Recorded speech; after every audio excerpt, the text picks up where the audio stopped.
Hola a todos, continuamos con el teórico práctico número 7. Vimos que cuando las bacterias son transformadas pueden recibir el vector recombinante, es decir, el vector que ha incorporado el ADN de interés o el vector recircularizado, ya que en la reacción de ligación tenemos una mezcla de productos. Pero para entender esto repasemos lo que ocurre durante la ligación. Si realizáramos una digestión simple con la enzima EcoR1, generaríamos en nuestro ADN de interés extremos simple hebra como los que se observan en esta figura. Por otra parte, si cortamos el plásmido con la misma enzima, generaremos extremos monohebra que pueden asociarse por complementariedad de bases con nuestro ADN de interés. Eso puede observarse en esta figura. Podemos ver cómo esta región de nuestro ADN de interés puede asociarse por complementariedad de bases con esta región del vector, y de igual forma esta región monohebra del ADN de interés puede asociarse por complementariedad de bases con esta cadena monohebra presente en el vector. En este caso, a continuación, durante la etapa de ligación, estos enlaces fosfodiéster van a regenerarse, dando lugar a un vector recombinante que posee el gen de interés. Sin embargo, también puede ocurrir que durante la etapa de ligación, los extremos del vector puedan asociarse por complementariedad entre ellos y, en presencia de la enzima ligasa, generar los enlaces fosfodiéster. En este caso, el vector no va a incorporar el ADN de interés y tendremos el vector recircularizado. Entonces, si nosotros tenemos esta mezcla de ligación, cuando transformemos las bacterias, habrá algunas que podrán recibir el vector recombinante y otras que podrán recibir o ser transformadas con el vector recircularizado. Cuando realicemos la selección en un medio con antibiótico, van a crecer distintas colonias. Cada una de ellas nosotros podemos estar seguros que recibieron el vector, porque poseen la resistencia al antibiótico. Sin embargo, no podemos saber cuál de ellas recibió el vector recircularizado, como se observa en este caso, o el vector recombinante, como se observa en este caso. Entonces, ¿cómo podemos hacer para identificar en esta placa cuáles colonias han sido transformadas con uno u con otro vector? Bueno, existen dos estrategias. Una de las estrategias consiste en regresar a la etapa de ligación y evitar la recircularización del vector. Por otro lado, otra estrategia consiste en desarrollar alguna táctica que nos permita identificar directamente en la placa de forma visual cuáles bacterias han sido transformadas con el vector recircularizado y cuáles han sido transformadas con el vector recombinante. Veamos entonces cómo podemos hacer para evitar la recircularización del vector. Una forma de evitar la recircularización del vector es tratando el mismo con una enzima conocida como fosfatasa. Esta enzima fosfatasa lo que va a hacer es eliminar los grupos fosfato 5' del vector. Al no poseer extremos fosfato 5', esta enzima será incapaz de unir este oxidrilo 5' con este oxidrilo 3', de igual forma que tampoco podrá hacerlo a partir de este oxidrilo 5' con este oxidrilo 3', y por lo tanto no habrá ligación y no habrá recircularización del vector. Sin embargo, cuando nosotros incorporemos nuestro ADN de interés, si este posee extremos cohesivos compatibles, podrá asociarse por complementariedad de bases este extremo con este extremo y este extremo con este extremo. A continuación, la enzima ADN ligasa, al tener un fosfato 5', podrá catalizar la formación del enlace fosfodiéster entre este fosfato 5' y este oxidrilo 3', del mismo modo que lo hará entre este fosfato 5' y este oxidrilo 3'. Si observamos, quedarán mellas dentro de esta molécula de ADN, porque el oxidrilo 3' de este extremo no podrá ser ligado con el oxidrilo 5' del vector, de igual forma que el oxidrilo 3' que tenemos en este extremo no podrá ser ligado con este oxidrilo 5' del vector. Pero una vez que esta molécula, que tiene esas mellas en ambas cadenas, sea incorporada en una célula huésped adecuada, será esta la que se encargue de reparar dichas mellas. Otra forma de evitar la recircularización del vector es cortar el mismo con enzimas de restricción diferentes, que generen extremos cohesivos que no puedan asociarse por complementariedad de bases como se observa en este ejemplo. Entonces, si nosotros tenemos este vector y cortamos con las enzimas, por ejemplo, BAMH1 y HindD3, estas enzimas van a dejar extremos cohesivos que son diferentes y por lo tanto no pueden asociarse por complementariedad de bases. Al no poder asociarse por complementariedad de bases, la enzima ligasa será incapaz de regenerar los enlaces fosfodiéster. Sin embargo, hay que tener en cuenta que para lograr introducir nuestro ADN de interés debemos cortar con exactamente las mismas enzimas, BAMH1 y HindD3, para de esta forma generar extremos compatibles que permitan introducir este fragmento en este vector previamente linealizado, y en este caso debemos recordar que este fragmento de interés se incorporará en una única dirección, y esto es lo que se conoce como clonado unidireccional. También vimos que podía emplearse una segunda estrategia que consistía en desarrollar alguna técnica que nos permita visualizar directamente en la placa qué colonias han sido transformadas con el vector recombinante y cuáles han sido transformadas con el vector recircularizado. Una forma de hacer esto es mediante la selección con dos antibióticos. En este caso podemos ver un vector muy usado, conocido como PBR322.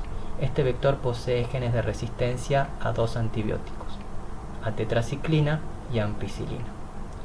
Podemos ver que dentro del gen de la tetraciclina posee un sitio de corte para la enzima BAMH1. Entonces, si nosotros cortamos el vector con la enzima BAMH1 y nuestro ADN de interés con la enzima BAMH1, vamos a generar extremos compatibles y vamos a poder incorporar este gen de interés en el gen de la tetraciclina, generando el siguiente vector recombinante. Al introducir este gen de interés representado en verde dentro del gen de resistencia a la tetraciclina, se va a producir la inactivación de la resistencia a ese antibiótico, en el caso del vector recombinante. Entonces, durante la ligación tendremos dos opciones: que el vector incorpore el ADN de interés y por lo tanto este nuevo vector recombinante va a perder la resistencia al antibiótico tetraciclina, o que el vector se recircularice y por lo tanto el gen de resistencia a tetraciclina permanezca intacto. Luego de transformar las células con esta mezcla de vectores, algunas recibirán el vector recombinante y otras recibirán el vector recircularizado. Pero ¿cómo hacemos para identificar cuál recibió cada vector? Lo que vamos a hacer es vamos a sembrar las colonias en una placa que posee el antibiótico ampicilina. De esta forma, solo las bacterias que han sido transformadas podrán crecer. En este ejemplo podemos ver tres colonias: colonia número 1, colonia número 2 y colonia número 3. A continuación, lo que se va a hacer es repicar estas colonias empleando palillos estériles en una segunda placa que además posee el antibiótico tetraciclina. Si la colonia 2, como observamos, crece en esta segunda placa, nos indica que es resistente tanto a la ampicilina como a la tetraciclina. Lo mismo ocurre en el caso de la colonia 3. Por lo tanto, nos indica que estas bacterias han sido transformadas con el vector recircularizado. Mientras que la colonia número 1 no crece en la placa con tetraciclina, lo que nos está indicando que esa colonia ha sido transformada con el vector recombinante. De esta forma, podemos distinguir simplemente por observar las placas qué colonias han sido transformadas con el vector recircularizado y cuáles han sido transformadas con el vector recombinante. Otra opción sería emplear la selección por alfa complementación. Para la selección por alfa complementación se emplea el gen laxeta. El gen laxeta codifica para una enzima conocida como beta-galactosidasa, que hidroliza la lactosa en glucosa y galactosa y le permite a la bacteria usar este azúcar como fuente de carbono. Cuando se genera una mutación en este gen laxeta, mediante deleción de la secuencia que codifica los primeros 146 aminoácidos de la enzima, se genera un gen mutado conocido como gen laxeta delta M15 que solo va a codificar a la porción carboxilo terminal de la enzima beta-galactosidasa. Esta porción carboxilo terminal también se conoce como péptido omega. Y este péptido omega no posee actividad enzimática, es decir, es incapaz de hidrolizar la lactosa. Por otra parte, la región que codifica los primeros 146 aminoácidos de esta enzima constituyen lo que se conoce como el péptido alfa. La estrategia aquí consiste en emplear una bacteria que en su cromosoma tiene el gen de la beta-galactosidasa mutado, es decir, el gen laxeta delta M15 que solo codifica para el péptido omega, y emplear un vector que posee el gen laxeta alfa, es decir, el que codifica para los primeros 146 aminoácidos o péptido alfa. Cuando esta bacteria sea transformada con este vector, por un lado, el cromosoma bacteriano va a dar lugar al péptido omega. A partir del vector vamos a obtener el péptido alfa. Estas dos subunidades van a poder unirse generando una enzima beta-galactosidasa funcional, que ahora sí será capaz de degradar la lactosa, y también un compuesto sintético conocido como X-gal. Este compuesto sintético, al ser degradado, va a dar lugar a un precipitado de color azul. Para lograr la selección mediante alfa complementación, el vector posee el sitio de clonado dentro del gen laxeta alfa.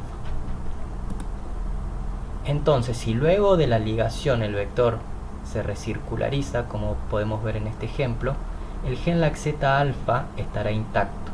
Luego de transformar la bacteria y en presencia de un inductor de la expresión de estos genes conocido como IPTG o isopropil tiogalactopiranósido, el cromosoma bacteriano dará lugar al péptido omega.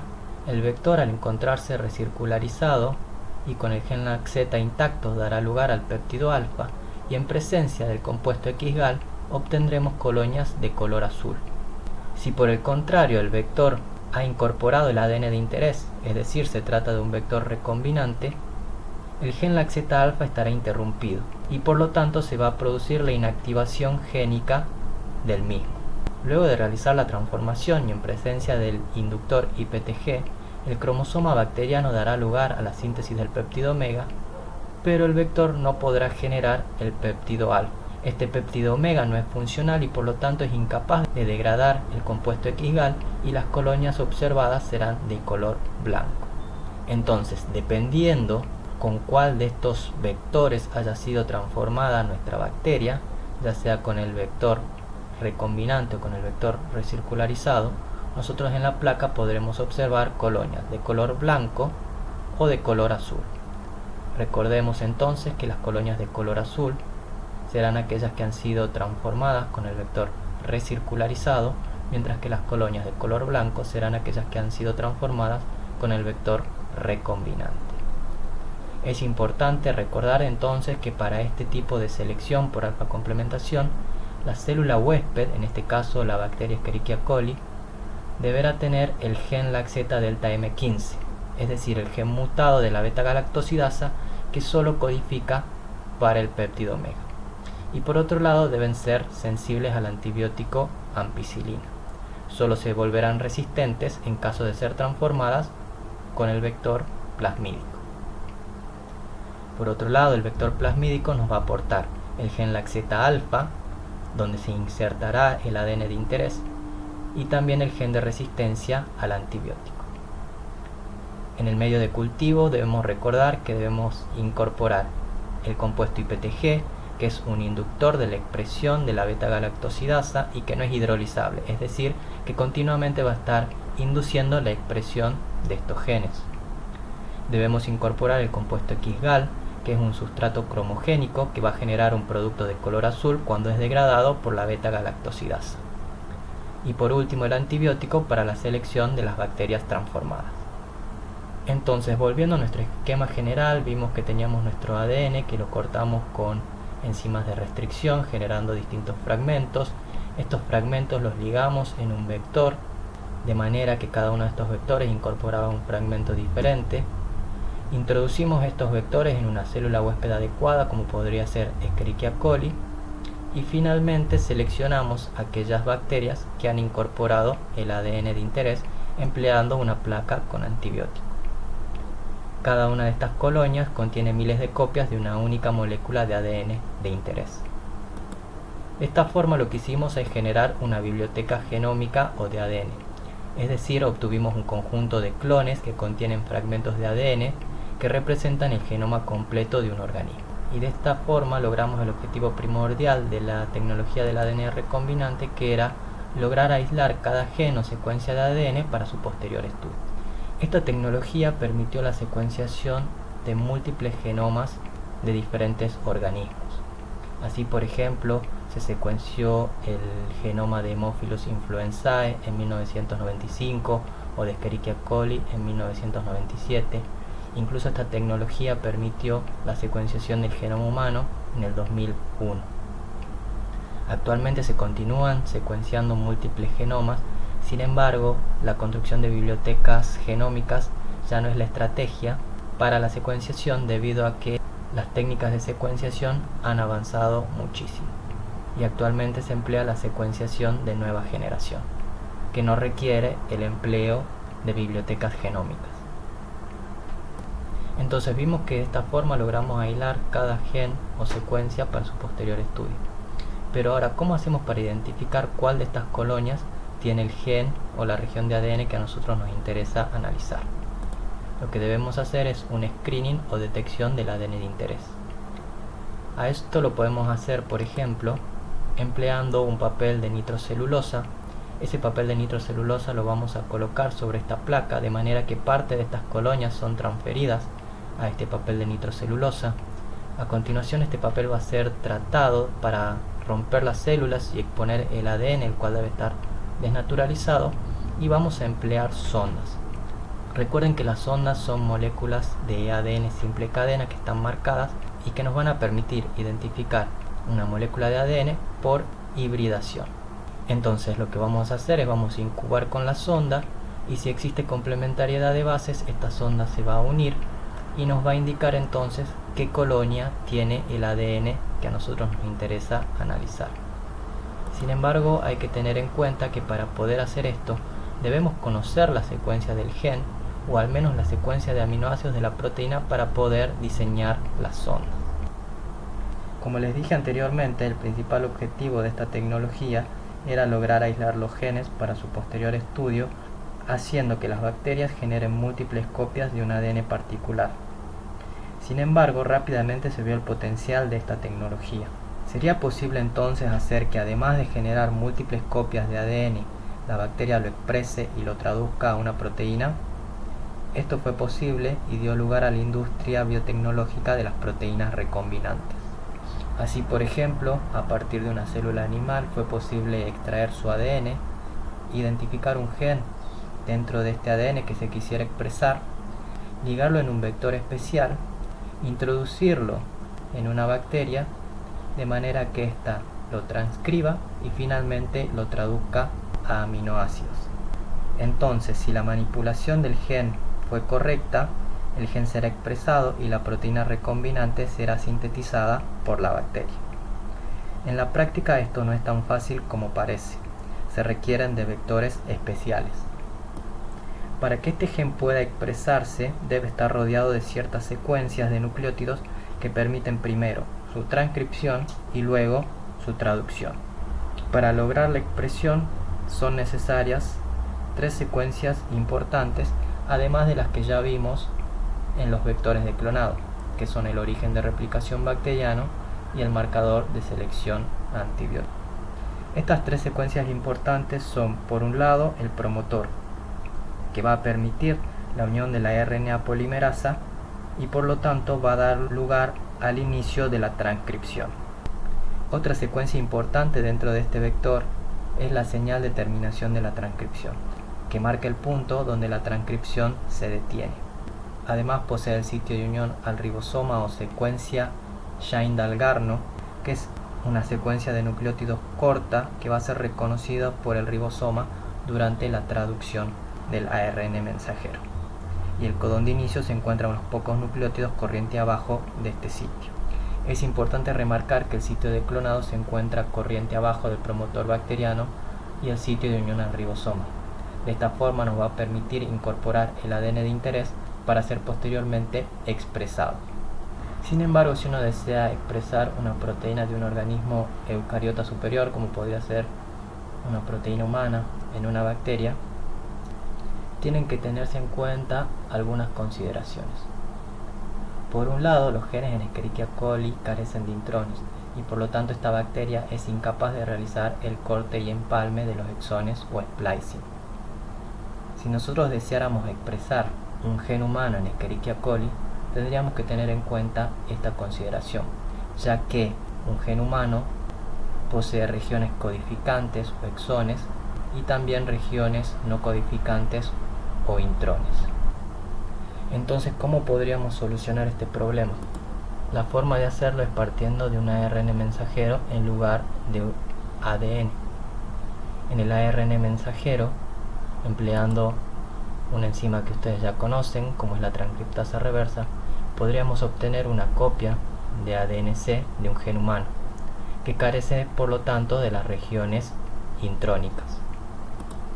A continuación podríamos incorporar este gen en un vector de expresión bajo la acción del promotor bacteriano y transformar una cepa para lograr la expresión de la proteína de interés. Sin embargo, este ADN debe insertarse en el vector de expresión en la dirección adecuada y sin alterar el marco de lectura de la proteína que se quiere expresar. Aquí podemos ver un ejemplo de una secuencia de nucleótidos. Esta secuencia de nucleótidos tiene 3 marcos de lectura posibles. Si empezamos desde el primer nucleótido, el primer codón sería UCA, el segundo codón sería UGA, el tercer codón UCU y así sucesivamente, que codificaría para los aminoácidos serina, codón de stop, serina, arginina, lisina. El segundo marco de lectura posible sería aquel que arranca desde el segundo nucleótido, es decir, CAU, GAU, CUC y así sucesivamente, que codifica para los aminoácidos histidina, asparagina, leucina, valina y arginina. El tercer marco de lectura posible sería el que arranca a partir del tercer nucleótido, es decir, AUG, AUC, UCG, UAA, que codificaría para los aminoácidos metionina, isoleucina, serina y codón de stop. Supongamos que de estos 3 el marco de lectura correcto es el tercero, es decir, este es el marco de lectura que codifica a la proteína de interés.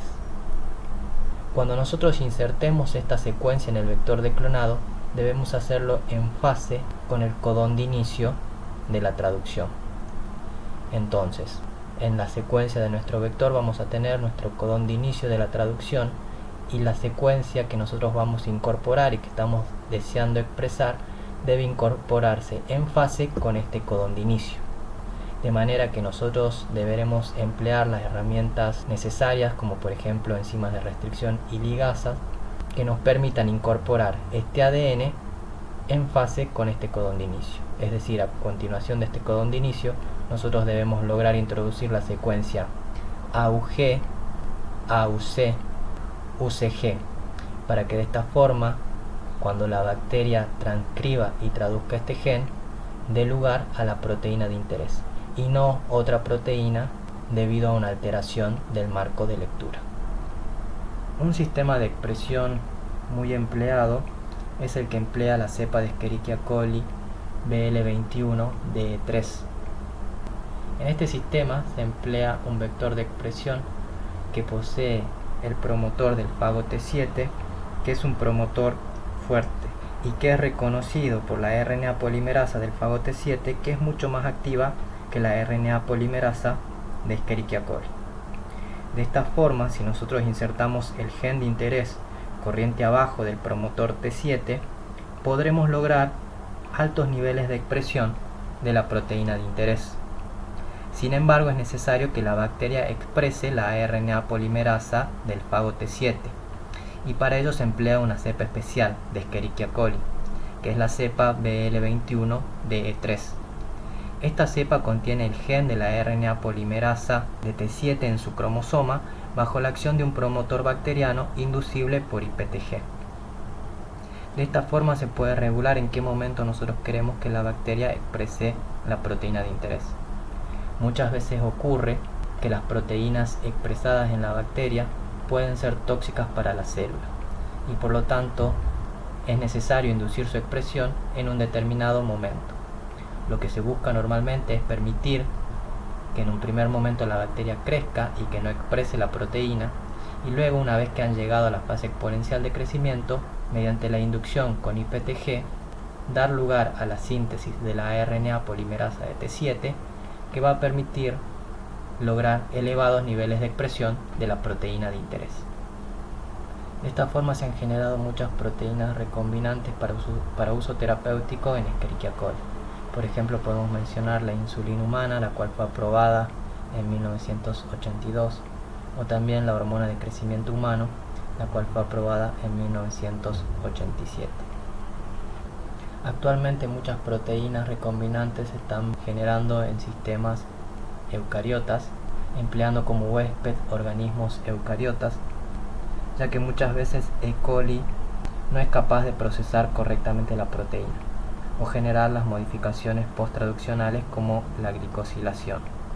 Sin embargo, la producción de proteínas en Escherichia coli fue el puntapié inicial para la industria de la biotecnología de las proteínas recombinantes. Para resumir, podemos ver entonces que en esta tecnología empleamos distintos tipos de enzimas de restricción de tipo 2, que son endonucleasas producidas por bacterias, que van a reconocer secuencias palindrómicas y que requieren únicamente magnesio como cofactor. También vimos que empleamos ligasas que van a catalizar la formación de enlaces fosfodiéster que requieren ATP o NAT como cofactor, y que las más usadas son las del fago T4 y de Escherichia coli. También vimos que podíamos emplear fosfatasas, que lo que van a hacer es eliminar grupos fosfatos de los extremos 3' o 5' y que son útiles para evitar la recircularización del vector. En cuanto al clonado molecular, vimos las distintas etapas. La primera consistía en cortar el ADN, para ello íbamos a emplear enzimas de restricción de tipo 2. El paso posterior era ligar el ADN en el vector, para ello empleábamos las ligasas. Podíamos también emplear distintos tipos de vectores. Vimos que hay vectores plasmídicos, vectores derivados de bacteriófagos, cósmidos, BAC y JAK. El paso 3 era introducir el ADN en la célula huésped. En este caso, la célula bacteriana debía estar en un estado de competencia. El proceso por el cual la célula incorpora ADN libre del medio se denomina transformación, y vimos que podíamos realizarlo por shock térmico o electroporación. La cuarta etapa era seleccionar las bacterias que incorporaron el ADN. Para ello empleábamos el marcador de selección del vector, que normalmente es un gen de resistencia a antibiótico. También vimos que mediante alfa complementación podíamos distinguir aquellas células que han sido transformadas con el vector recombinante de las que han sido transformadas con el vector recircularizado.